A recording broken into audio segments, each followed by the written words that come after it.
short, and I just beat the bundle. So you guys just happen to have a bucket, stand here and roll into them, okay? You guys are all at Morris, right?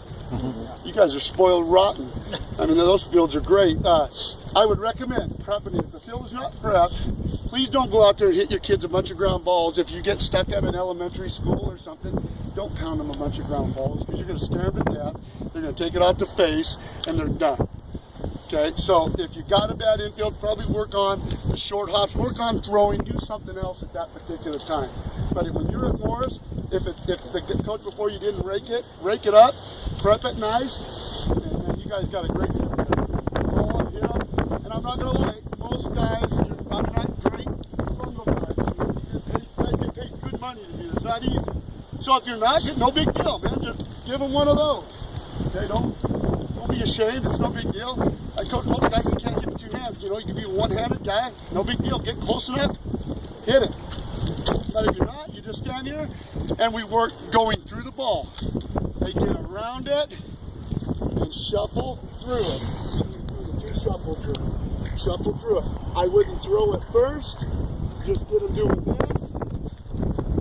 Okay, and then you can roll right into 2 shuffles and throw. Put a coach or a first baseman over there. 2 shuffles and then a throw. And you just watch it. Just that timing of it. You watch what they all do when they throw the baseball. And that's the rhythm. As a high school coach, we just always talk about rhythm and tempo. Tempo and rhythm is an infield, just constantly moving through it. You just want to try to talk to that kid that is a basketball player where they jump stop, they field, and then they start again. That's not a good thing. It's going to happen. What ends up happening is you get a kid that takes a lot of bad hops. It's because he's creating bad hops. Okay, you watch a really good infielder. Jacob Prater is probably one of the better infielders you'll see. He's probably a D1 guy. He'll have a scholarship here coming out of here. He gets very few bad hops. And it's not because he's lucky and the ball just don't happen to go bad. He's always moving through the ball and he picks his hops, right? And so that's why we really work staying out in front. And if you want to get that long hop, then you just set back a little bit more and you stay back here and you get that long in between hop. If you're going to get that short hop, you wait, and you go attack it and you reach out and you get it right there. And those are the ideal hops, is those ones right in front of you, and that's why we reach out. So if you get a kid that's getting eaten alive, it's probably because they're not moving their feet. They're sitting there waiting, and man, that ball's bouncing, and oh man, here we go. Here it comes, okay? So just talk to them about moving through the ball. And when they do that, you'll eliminate 90% of the bad hops. One key, come here, guys.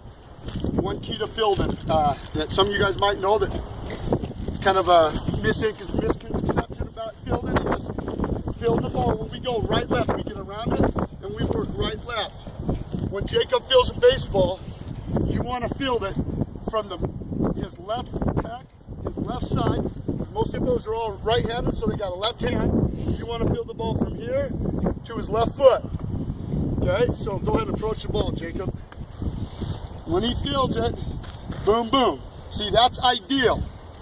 Most guys think right down the middle is ideal. It's not. Okay, this is ideal. This is great. You want to keep it from the left tack this way, right here is where you want to field. You go from middle to the right, you're going to kick tons of baseballs to your right.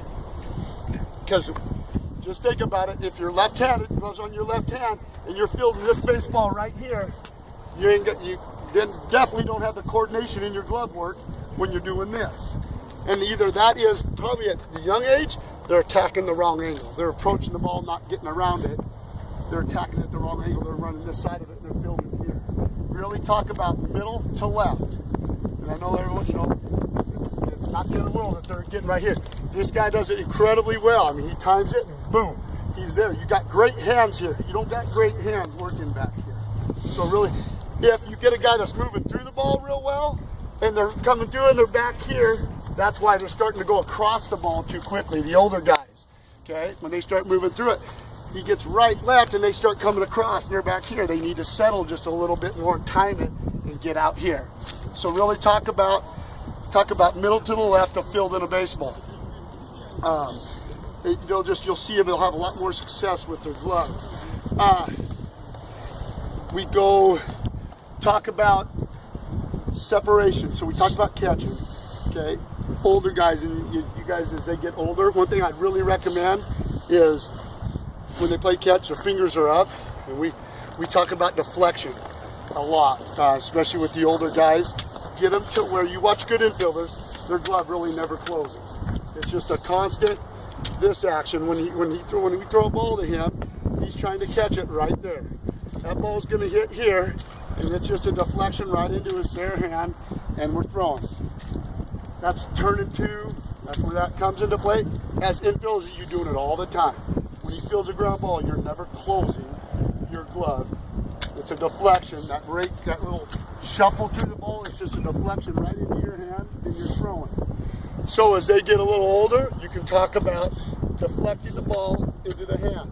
And it just starts with, boom.